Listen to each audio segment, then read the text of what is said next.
So if a rickshaw puller dies, how do you calculate the economic value of a rickshaw puller? So the people who are dying, which is why in our report we have emphasized, don't just look at the economic impact of NCDs, also look at the human impact and potential productivity loss. So if this person was alive and if he would have been skilled, if he was given, a position within the Make in India initiative, so to say, what would have been the economic impact? So I think that is where, we also need to bring in the human as well as the economic impact. So totally agree with you on that. And then in terms of, China and India, as you mentioned, of course, these countries have the highest, the populations, of course, everything will be high. So if you pick up any disease, India or China will be at the top. But our point was, my first slide was about the percentage of premature mortality, and that can be standardized across countries. So we are not simply talking about the number, which itself is also a cause of concern if you're looking at it from an international policy perspective. So if you are sitting in the UN, if you're sitting in WHO or UNDP, you also have to look at the number of deaths happening. So for instance, the MDG goal 4 would not or cannot be achieved without India, because most of the child deaths have been happening in India for the past 70 years, right? For the Indian policymakers, you also look at the percentage of premature deaths, which is what we said. 56% of the premature deaths due to NCDs are in India. So that is what we have to be concerned about, the percentage, as you rightly mentioned.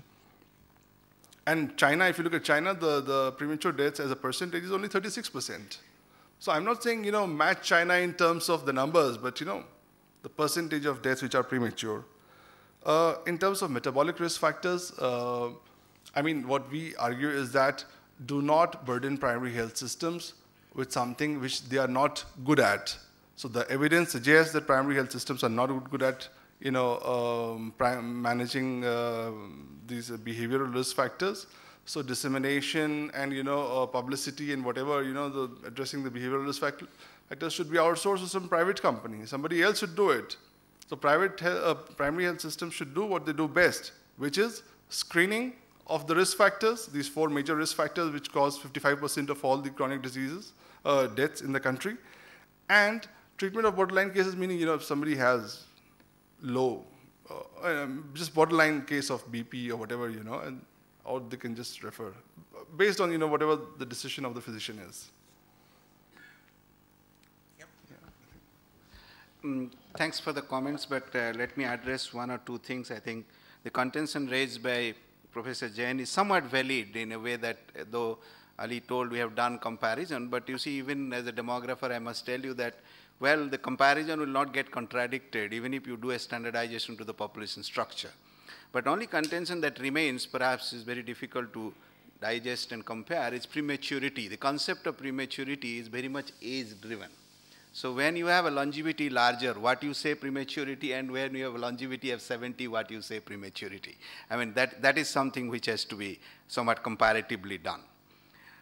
With Dr. Saxena, I completely agree with the points that telemedicine or technology has done a big contribution to making information available at easy access and better quality. But I would say the technical part that which you told, that itself says that why these figures are closer to urban is because of there is a very biased urban coverage.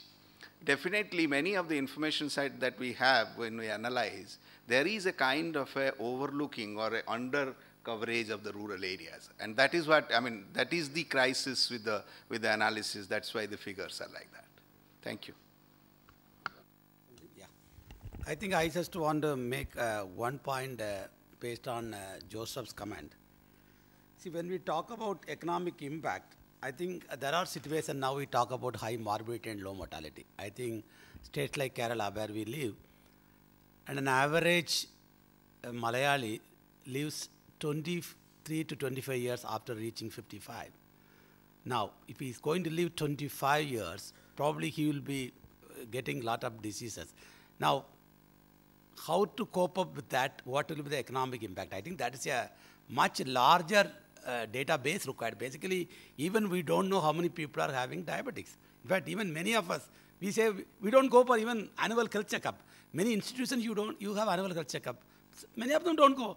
If you go and check up, then you know you have some problem. So you always think, oh, I have diabetes, oh, I have this. So people are avoiding that even among the literates, I think. So the impact on morbidity, you talk about mortality. We are talking about morbidity. Has a huge, not only economic implication, social implication.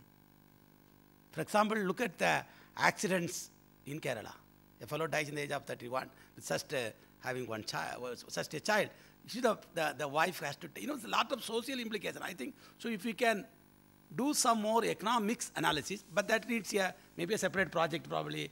Ali has to find money, and then probably we'll do that.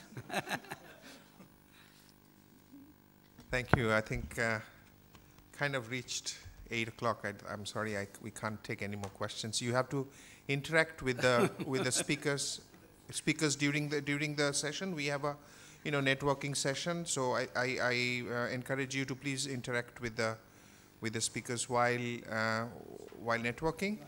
And I will before I hand it over to the organizers for formal thanks. I feel that this study has raised a lot of questions, and that is what it is exactly meant to do,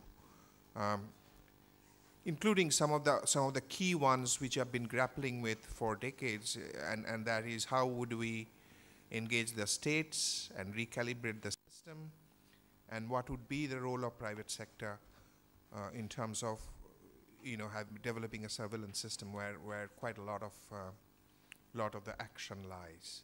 So key questions, and sometimes it is asking the right questions is much more powerful than finding out answers. So with these few words, can I request the organizers to please take over, and thank you very much.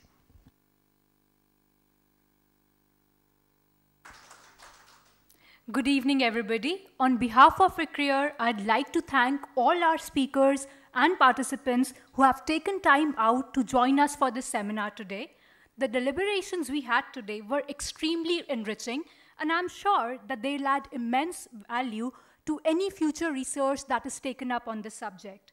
We are extremely grateful to all our dignitaries who joined us today and shared their views both from the dais and also from among the audience. Our special thanks are also due to Mr. Manmeet Ahuja and his team for rendering persistent support in organizing this seminar. I would now request you all to join us for dinner. Thank you.